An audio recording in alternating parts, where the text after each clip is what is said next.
Hello, and welcome, and happy February 10th.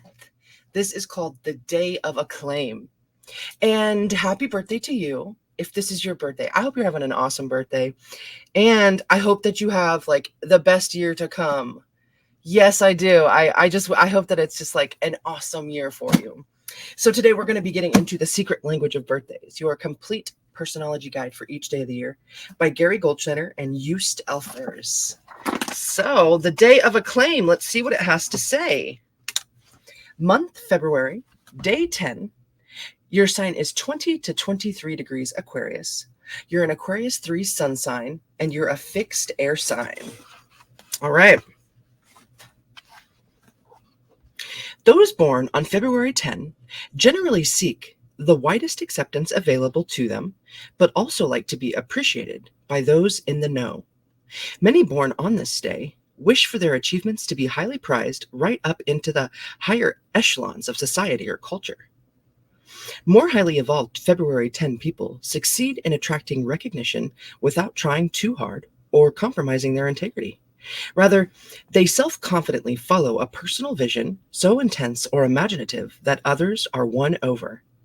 Indeed, it is highly unusual for February 10 people to change their ways in order to become more popular. Their attitude is basically take it or leave it. Not that they are necessarily combative or confrontational by any means. It is simply that they know how to do things their own way and are assured of themselves. Unfortunately, others may well take such an attitude for stubbornness or inflexibility. Those born on this day may therefore have to find a very understanding mate or someone who loves them precisely for their eccentricities, faults, and foibles. February 10 people are able to touch the emotions of those around them very directly, yet personally are not effusive with their feelings. Somehow they seem to channel all of their energy into impassioned endeavors while retaining a degree of emotional detachment. This objectivity, this objectivity can in fact be the basis for their success. As performers on the stage of life, they recognize that they have a great responsibility to their audience, family, friends, associates, social contracts, and like a pilot flying an airplane, know not to get so carried away that they allow the plane to crash. February 10 people must learn not to always place themselves at the center of attention, however.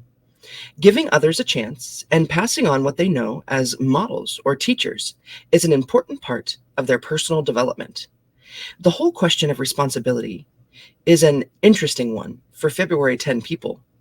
Many born on this day feel an enormous sense of universal responsibility toward both their work and life, but perhaps fail to remain accountable to other human beings on the most personal level. They must be aware that family members do not feel ignored, friends taken for granted, or colleagues overlooked. Caring, sharing, sacrificing. These are themes which February 10 people should keep in mind when pursuing their objective goals. Those born on this day run the risk of winding up recognized, lionized, and alone. Yet this fate can be avoided if they acknowledge the warning signs of isolation early on and make changes. It is never too late for those who have cut themselves off to mend bridges and reach out. February 10 people have no shortage of empathy for others. It is mostly a matter of orientation and awareness. All right, so numbers and planets. Man, there's this. Okay, gotcha. This cord it's getting me. Okay, numbers and planets. Those born on the 10th of the month are ruled by the number 1, 1 plus 0 equaling 1, and by the sun. Those ruled by the number 1 like to be first in what they do, which in the case of February 10 people may mean being highly controlling of their environment. The sun tends to grant the qualities of a warm and well-developed ego with a distinctly human, positive orientation to life. February 10 people, as Aquarians, are also ruled by Uranus, which may color the sun's radiance with a distinctly intellectual and nervous cast. Those ruled by the number 1 have sharply defined and sometimes intransigent. Intransigent. We're going to have to look it up. So wait, those ruled by the number one have sharply defined and sometimes intransigent views on most subjects, and February 10 people can indeed be extremely stubborn. All right, intransigent, intransigent. If I'm even saying it right, let's find out. Okie dokie.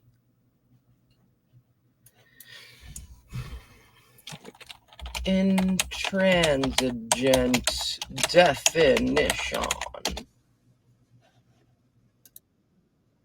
Intransigent, unwilling or refusing to change one's views or to agree about something.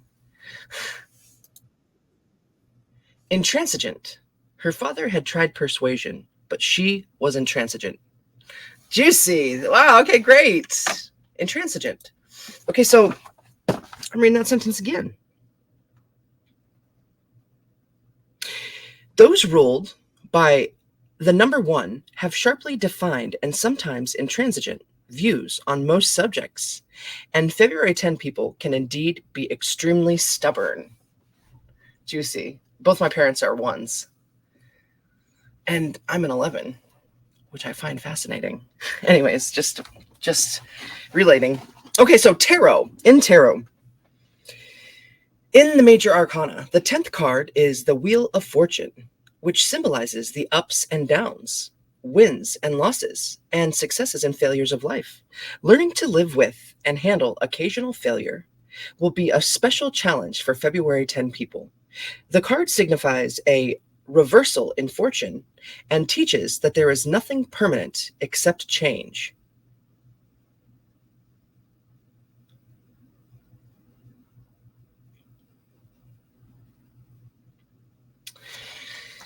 Yeah, I disagree with that, man. It does not signify a reversal in fortune. There's a balance.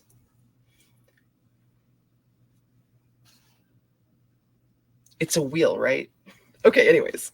In health, those born on February 10 must try to calm their nervous systems, as they can be very jumpy at times and extremely vulnerable to stress. Because their brains are so active, they may have problems sleeping and getting enough rest in general. Sufficient energy should be put to making their homes truly restful places, and within that home, having a private sanctuary sealed off from the demands of the world.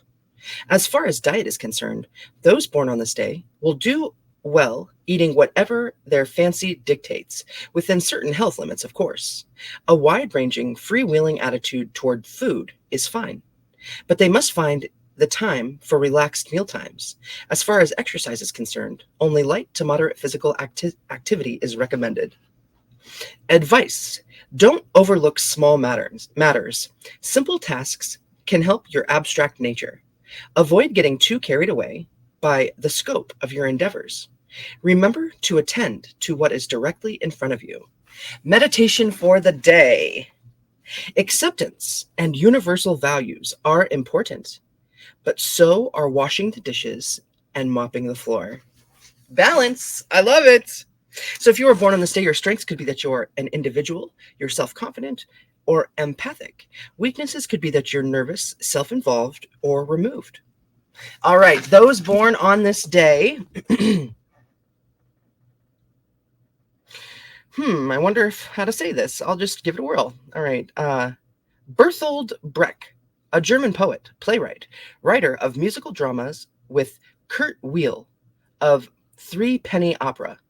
Boris Pasternak, a Nobel Prize-winning Russian poet, and he refused the award. He was a novelist of Dr. Zhivago. Stella Adler, method acting teacher, founder of Stella Adler Conservatory of Acting. Leontine Prince, a concert and opera soprano. Mark Spitz, U.S. Olympic swimmer, won 11 gold medals, most ever, 7 at a single Olympics, set 23 world records. Whoa! Roberta Flack, singer, arranger, and pianist. Adelina Patti, an Italian 19th century concert and operatic soprano. Cesare Sipi. It's Cesare. A Metropolitan Opera lead basso. Basso? Basso? Do you think the O is supposed to be there? I'm just going to have to learn about it. All right. Chick Webb, drummer, big band leader, died at age 30. Laura Dern, film actress. Greg Norman, Australian golfer. And then it says in quotations, the white shark. Charles Harold Macmillan, a British prime minister. Jimmy Durante, a comedian, film actor. Robert Wagner, film and TV actor of It Takes a Thief and Heart to Heart. Alan Hale, Sr., a film actor, close to 200 films. John Enders, a U.S. Nobel Prize-winning virologist. Alex Comfort, a British medical biologist and writer of The Joy of Sex. Murray Weidenbaum, Weidenbaum, an economist. William Congreve, British playwright and poet. And lastly, Charles Lamb, British essayist, critic, who wrote Tales from Shakespeare. Boom! Very interesting.